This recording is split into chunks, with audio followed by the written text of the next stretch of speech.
Kanchenjunga express अप्रभावित डिब्बों में यात्रियों के साथ आज सुबह 3:17 पर सियालदह स्टेशन पहुंची।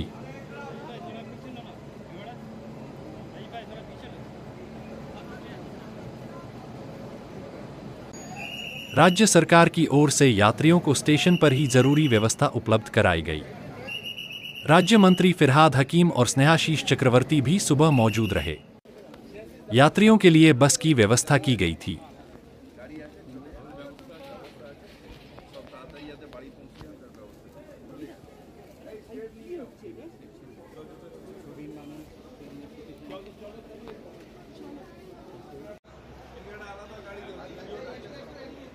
কোথায় যাবেন দাদা?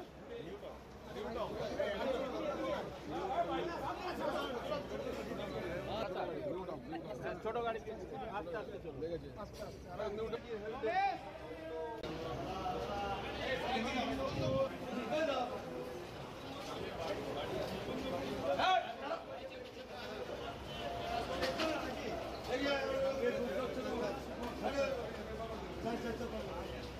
আস্তে যাবে আস্তে।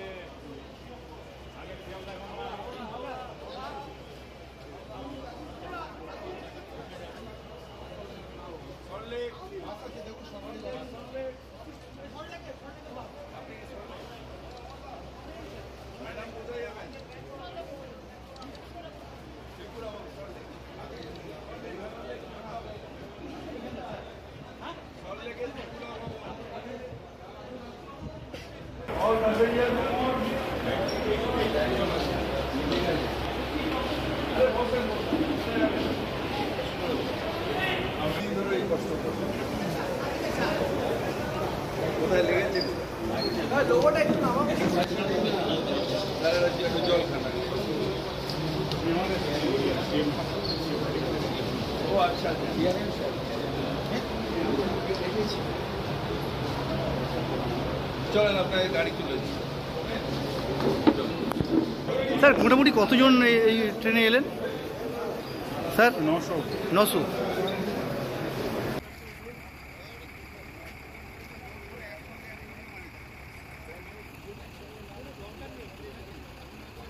তদারকি করলেন, দেখলাম পুরো ব্যাপারটা কি শুনলেন মানুষের অভিজ্ঞতা?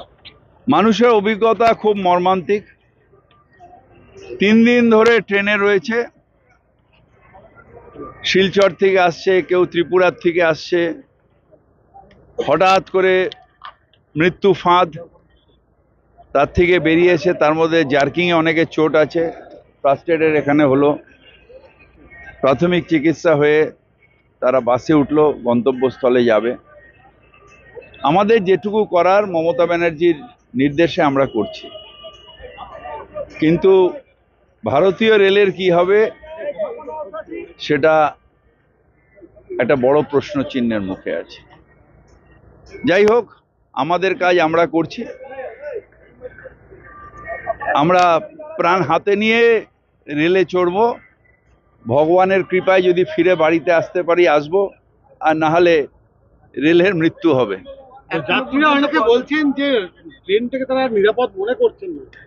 আমি নিজেও মনে করছি না। আমি বন্দে ভারতে যাওয়া আসা করি, এই মালদা যাই, বোলপুর যাই। এখন তো মনে হচ্ছে যে বাড়িতে আরেকটু ইন্স্যুরেন্স বাড়িয়ে দিয়ে যেতে হবে, যে ফিরবো কি না কোনো ঠিক নেই। এখনো পর্যন্ত কতজনকে বাসে করে বাড়ি পৌঁছানোর ব্যবস্থা? দেখেন, আমরা যা যা পেয়েছি এখানে প্রায় 150-200 জনের বেশি হবে, তাদের বাসে তুলেছি।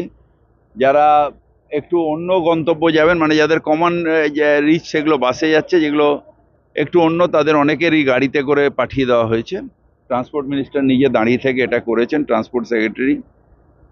সুতরাং এটা মমতা ব্যানার্জি সকালবেলায় আমাদের ইনস্ট্রাকশন দিয়েছিলেন যে রেল আসা মাত্রই তাদের যাতে আমাদের দিক দিয়ে কোনো পরিষেবার ত্রুটি না হয়, সেটা আমরা করলাম। এনাদের ব্যাপার ভগবানই জানেন।